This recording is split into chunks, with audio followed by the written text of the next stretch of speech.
Take my hand and come with me, darling, down to the shoreline.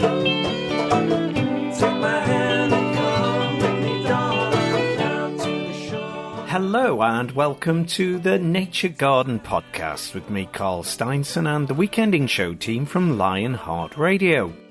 Thanks for joining us on a canny wee wander down the garden path and country lane with the birds and the bees and the flowers and trees in this episode. It's that time of the year known as Nature's Planting Time, and Tom Pattinson's here with lots of exciting options for reinvigorating your garden. Tom Cadwallender's been observing the changes in his crabapple tree and its attractiveness to birds. And he's been along the Aln estuary enjoying the wonderful sound of golden plovers. And we've got some top tips for the garden from Tom P. All coming up on the Nature Garden Podcast. Take my hand and come with me, darling, down to the shoreline. Take my hand and come with me, darling, down to the shoreline.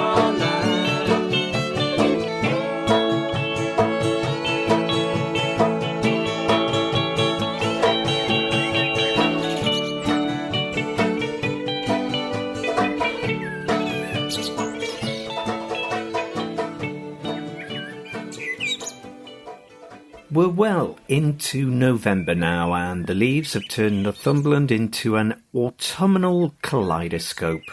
Tom Pattinson's here with some tips to take advantage of nature's planting time and how to get a flying start for next year. Over to you, Tom P.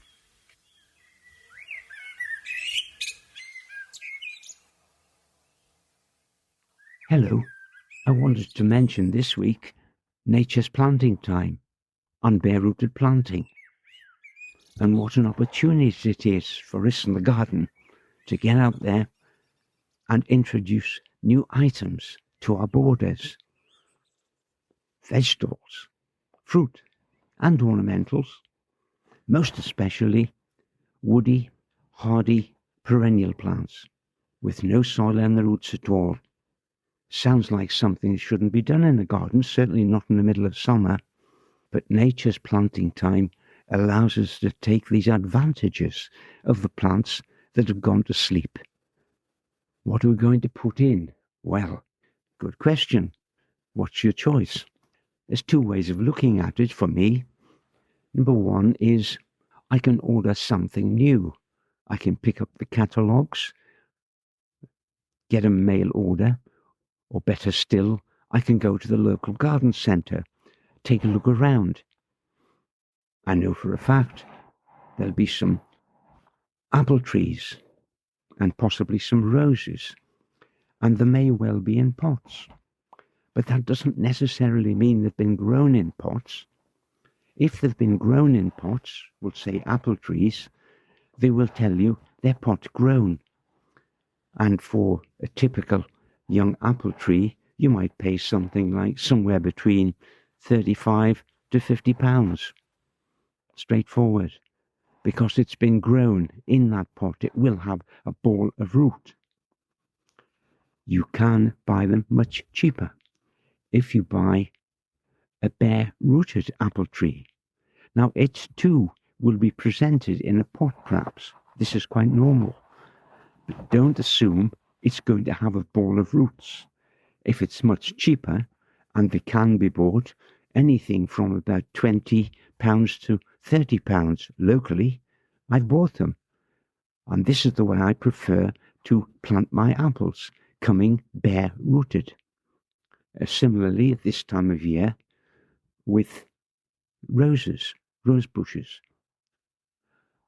When you receive them, quite a shock to the system. You open the package, say it's roses, maybe 2 or 3 roses in one packet, large pack, and shock upon shock. The roots, you can see them, no soil on them. They're sometimes possibly even dry. Goodness knows how long they've been travelling. Hopefully they come directly to you. First job, get them into a bucket of water and leave them for several hours overnight if possible, and get them fully charged with water before you plant them. Similarly, fruit trees. The fruit trees, do the same with them. When you're going to plant them, and various routes to success here, but this is the way I do it, and it works for me. When you're going to plant them, dig the hole first. Prepare the hole. And dig a hole that's twice the depth and twice the width of the root system that you see in front of you on the plants you've received. Put your organic material in, composted material, some compost from a bag even you've bought, or well-rotted animal manure. Get that in. Then water it. Don't water afterwards necessarily. The water needs to be around the roots of the plant. So water the compost before you put the plant in. Now the plant will not have been lying out on the soil waiting to be planted, because the air, wind, it will dry out the roots again, which defeats the purpose of soaking them in the first place. They stay in the bucket or the tub with the water until the point of planting. Then you get them in, then you backfill the soil, making it firm as you go, until the whole thing is planted. Then you can water the surface as well if you wish. It'll have to work its way down to the roots, but it'll keep it moist. And then I would like to put down now a mulch on the surface that will keep the moisture in. It retains a certain amount of warmth during the winter period, which will come, and you've got the flying start with your apple tree or your rose for the next year. I'm Tom Heap from Countryfile, and you're listening to the Nature Garden podcast. Crabapple trees are great for gardens of all sizes, and Tom Cadwallender's been watching the birds who've been filling their little boots. It's a sort of sad-glad report, this one. So how it, Tom? What's been going on with them crabapples?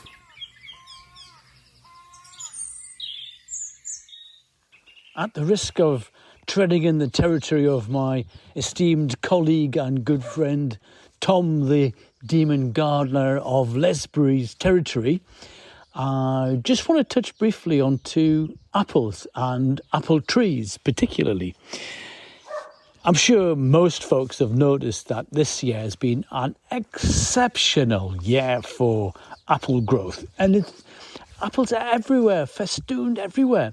Well, and in my garden too, we've got quite an old crabapple tree.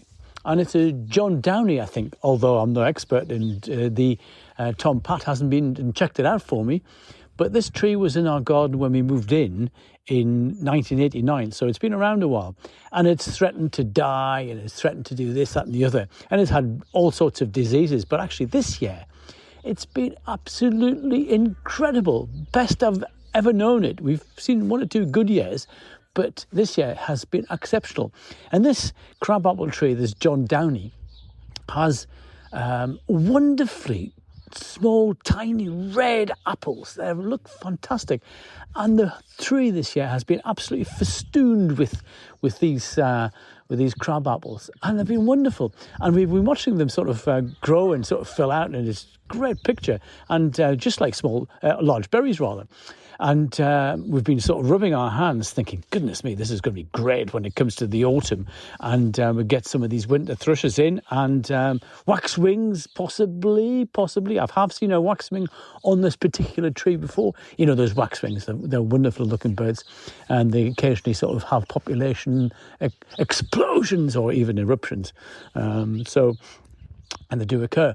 But anyway, back to the story.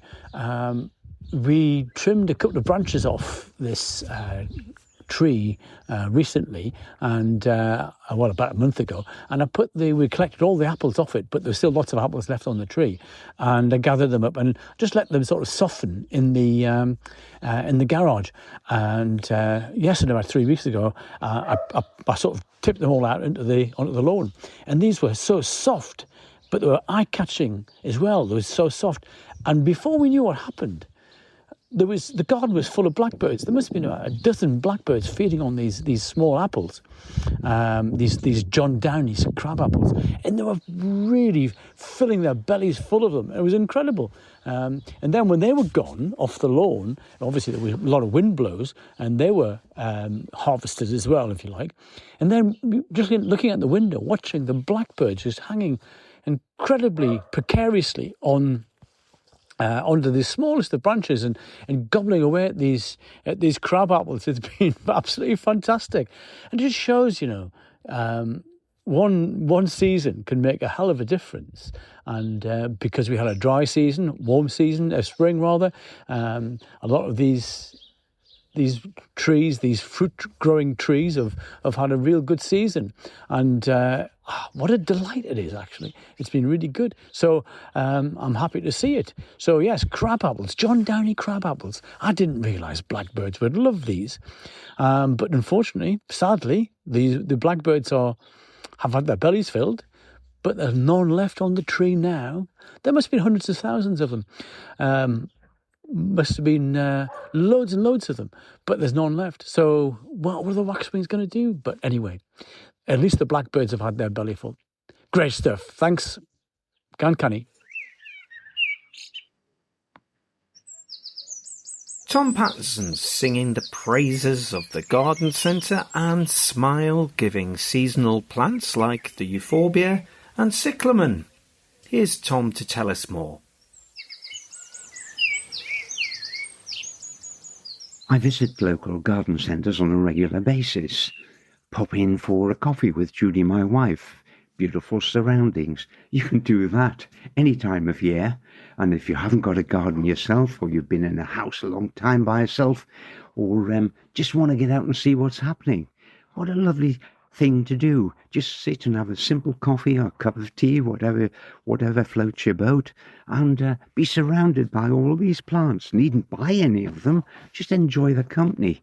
But wow, if you just see one you fix your eyes on this time of year, must have it, buy it.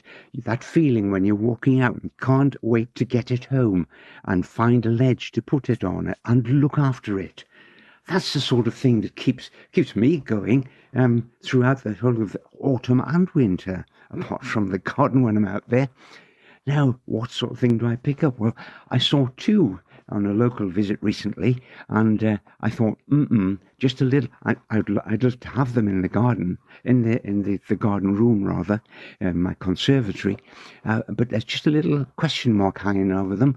That wouldn't stop me buying them. But the poinsettia, so-called, its botanical name is euphorbia.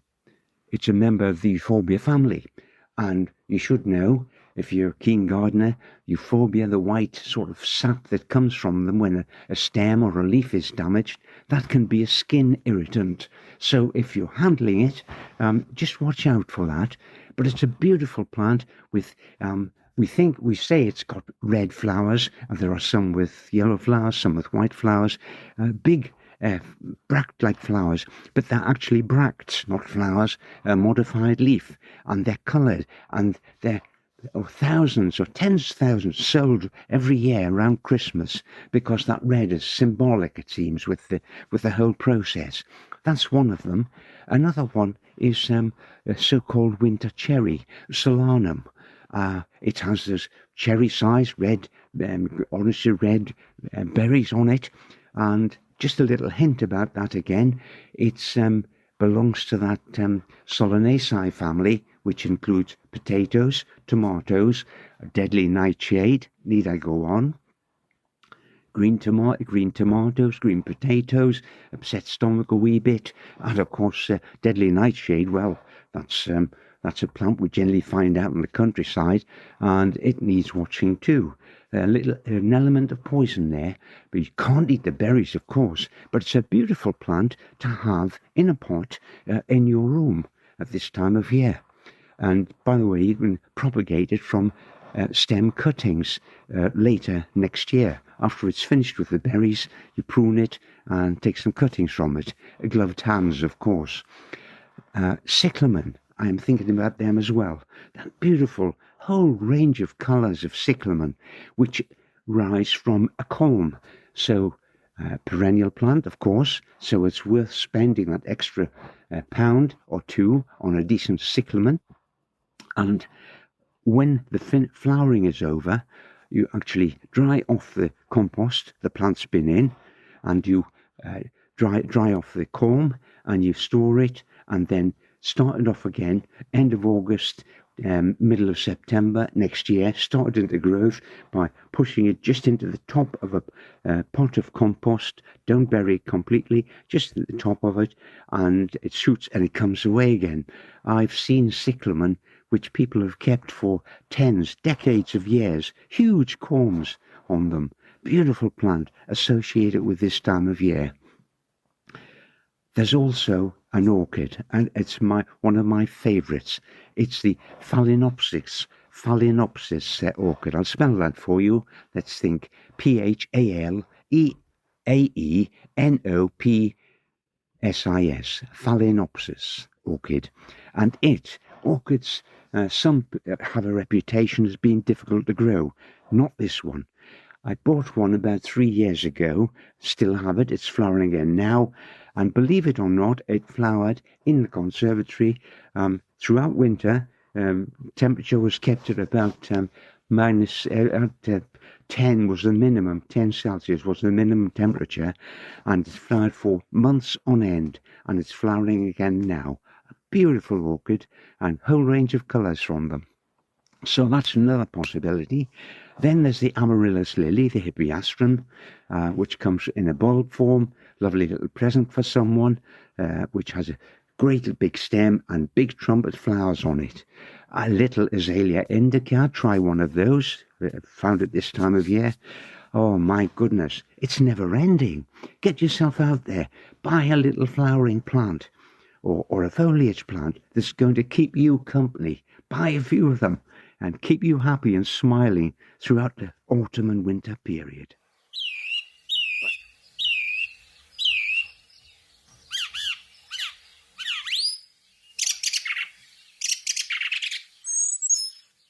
Now for some lovely bird sounds. Let's join Tom Cadwallender, who's perched on his favourite seat, watching the gorgeous flocks of golden plover arrivals.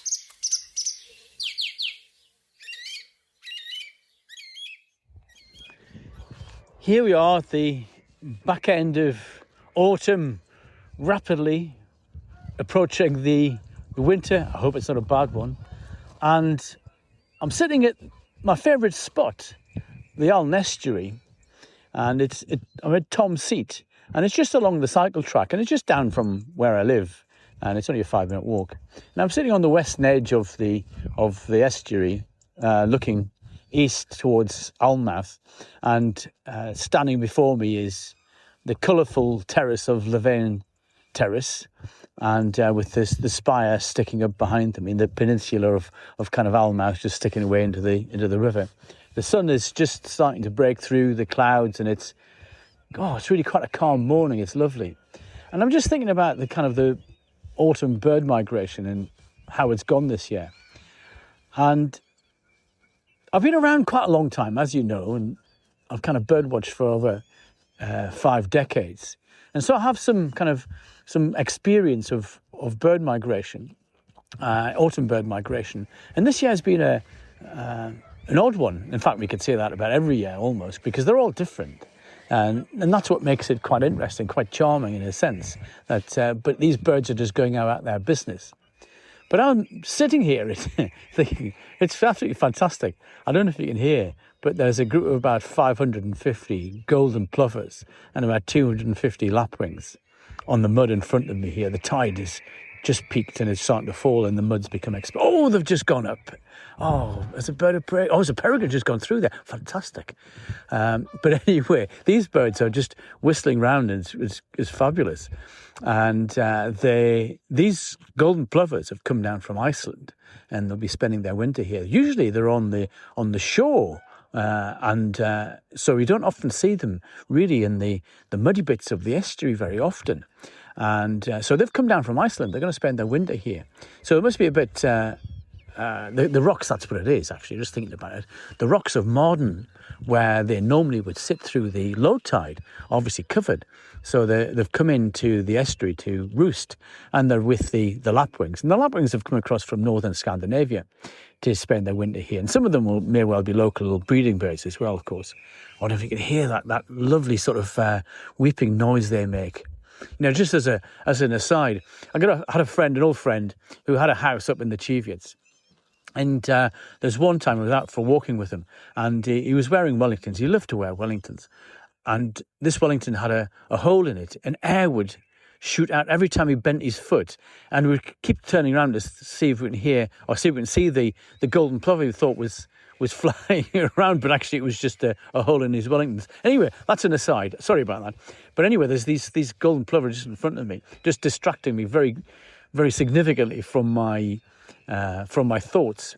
But yeah, I'm reflecting upon the autumn migration and how amazing it is. Birds just going about their business without any recourse to us as humans. They just go and do it. And it's fantastic. It's what happens every year, regardless of weather and regardless of climate or whatever, just to get on with it. And they adapt. Some birds have adapted and modified their migration patterns, and others haven't. Some birds are extending their populations, extending their range, so we see them more readily, more frequently on our bit of coastline. But there's been no real kind of input from rare birds. We haven't seen many rare birds on the Northumberland coast this year, which is quite unusual because we do get a sprinkling. But having said that, 10 days ago, Muriel and I found a little bunting, which is a bird that breeds quite a way east from here in the continent, along the cycle track, which is quite unusual, which is quite exciting, actually. We both got really quite turned on by that, which was brilliant. But generally speaking, it's been really quite quiet. And in terms of the thrush migration, it's been really quite odd as well, because if the weather is fairly benign, these birds are just going to make their journey across the North Sea from their Scandinavian kind of breeding grounds and points north. And they come across here to winter. They do it every year. There's species like fieldfares, redwings, song thrushes, mistle thrushes, song thrushes and mistle thrushes. We kind of, they're breeding birds here. We have a population here, but they're supplemented by these northern European populations. Also, blackbirds, believe it or not. The blackbirds you see in our gardens during the breeding season through the summer and spring and whatever. These birds, some of those will leave, and that space will be backfilled by birds from the continent. Now, these birds have just piled in. There's loads and loads and loads of them in, but they haven't been on the coastal strip. The weather's been so good, so they've gone straight over, and they're really wanting to head west. So that's where they've done. So that's an interesting sort of phenomenon for this autumn, that we've not really seen the changes like that. We're not seeing the big numbers coming in. But migration is driven by a couple of things. Obviously temperature, but also, more importantly, is food. And if the snows come and the places freeze over, these birds can't feed because they're largely sort of fruit eaters, they're berry eaters, and they're sometimes insectivorous. So yes, if their food's not available, they'll move. So food is the big driver.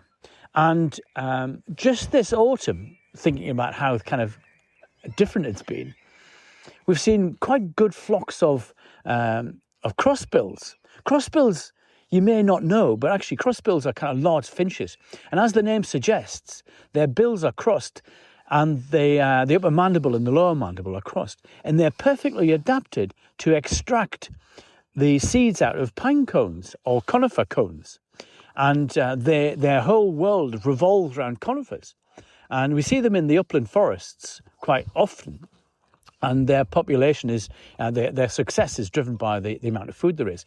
But anyway, we're seeing quite good flocks of these birds making their way down the east coast of Scotland and into England. And these birds are actually following the coastal route for their migration. Actually, they're following food, because what I've heard is that on the other side of the North Sea, the larch crop has failed.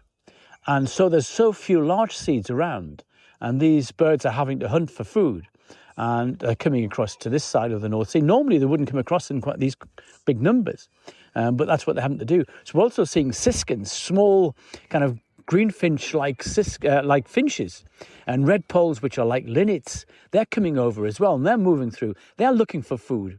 And it's all about food, this business, And one of the great sort of species which we all like to see is the waxwing. And the waxwing is driven by food as well, of course. They breed on the continent in northern Europe, and when their food crop fails, they'll head across the North Sea, and we'll see, and they'll come across here to try and find berries and so forth to eke out their winter. We've seen a few so far this autumn, but we haven't seen many, and the time's running out to see whether it's actually going to be a waxwing winter or not. So we'll have to see. But in the meantime, I'm quite content sitting here at my favourite seat, overlooking the mud of the Aln estuary and looking and hearing these marvellous golden plover. Golden plover, as their name suggests, are golden, and they're about the size of a lapwing. And in fact, they're related to lapwings. But they have this lovely golden colour on their back. They're a delight. So what a way to spend my morning. Anyway, folks, that's me and Gan Canny.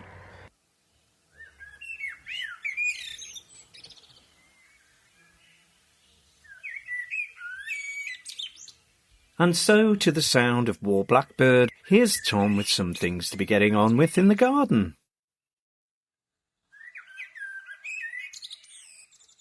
So it's jobs for the week time, and I've been picking chrysanthemums, spray chrysanthemums recently. You may remember earlier in the year I said that we grew them outdoors in the garden, and when the weather closed in as we headed into autumn, I dug them up with a root ball and transferred them into the greenhouse border. In there, calmer atmosphere, no wind, no rain hitting them, and they've come along a treat. So we've been picking them recently, but we're reaching the end of the supply now, and I've made sure that each single perennial root stock that they're emerging from has a label on it, because it's so easy to mix them up if they're not labelled. So I've been labelling those, and very soon, when the last of the chrysanthemums have been picked, I'll get 1 or 2 boxes, and they'll stay in the unheated greenhouse over winter. I'll get 1 or 2 boxes, get some spent compost, which was in with the tomatoes when we had tomatoes in pots in the summertime. I've saved that, and it will be used to fill up the boxes in between these perennial rootstocks of the chrysanthemums. They'll be watered once, and then they'll stay there. And they survive the frost, don't worry, they're tough, and it does get a bit frosty in there, or down to -4 at least during the winter in that greenhouse without heat. But come January, February, there'll be shoots coming, and that's when we take stem cuttings from them and root them, so we increase the stock year on year. So that's happening now. I have also been bringing quite a lot of spent horse manure, been outside on a great heap up at the stables. I've been bringing some of that home to mulch the fruit trees and bushes that I've got here. And I've also been spreading some on the potato bed, and also the new asparagus bed and the strawberry bed. So I've tidied up the strawberry bed, got rid of all the weeds that were there, and it looks quite good now with the mulch in between the rows there. Looks nice and cosy and set up for winter, and then shoot away in spring to give those delicious strawberries we love to pick in early June. Looking at the herbaceous perennials, I've been chopping down some of the dead growths on the top, just to make it look, it's in a mixed border actually. They're in with shrubs, but where they exist, I've chopped them down, forked around the area, just pointed over the top of the soil with it, and put some mulch on there as well. I also try not to forget that this is nature's planting time. So if there's anything else that you want to introduce to the garden, say an ornamental shrub, a fruit bush or a fruit tree, or anything of perennial nature, you can buy it, get it there, and get it planted. Buy it locally if you can, then you've got a choice of the shape. But if necessary, order it mail delivery. Bare-rooted is always cheaper, and you can plant them bare-rooted all the way through to hints of spring, as long as there's no frost around. So get those bare-rooted plants and get them planted now. I'm waiting for a weather change to mow the lawns, not necessarily for the last time this year, but certainly they need mowing. So I lift the quite long the grass at the moment, still growing. I'll raise the blades a bit and get that cut as soon as possible. But it just makes a mess if you chew at it with the machine, whatever type you've got, when it's wet. There are a lot of leaves around. Just like the garden waste, which is got leaves, spent leaves from the Brussels sprouts. The lower leaves generally turn yellow, and we take them off. And bits and pieces like that. Don't waste any of that greenery. Get it into the composting facility. And if you haven't got a composter, the old trick, and it works, is to get as many as possible into a bag, one of those black bin liners. Squeeze them in as much as you can, tie it at the top, and then poke a few holes in the side to let air in, and leave it somewhere that's not going to be an eyesore, and they'll gradually decompose in that. I'm looking around at hardwood cuttings.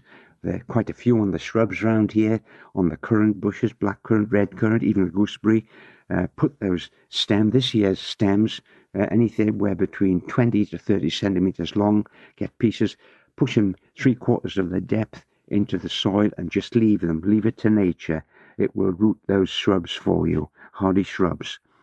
And finally, I'm starting to look at the catalogues for next year. I've got to start sometime and plan what's going to come into the garden. Whatever you do, enjoy your gardening.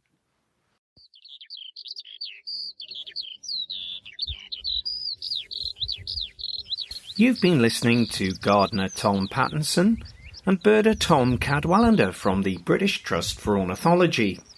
Don't forget you can listen back to all of our previous programmes via the Nature Garden podcast. I'm Carl Steinson. Thanks for listening, and enjoy your gardening and time outdoors with nature. Bye for now.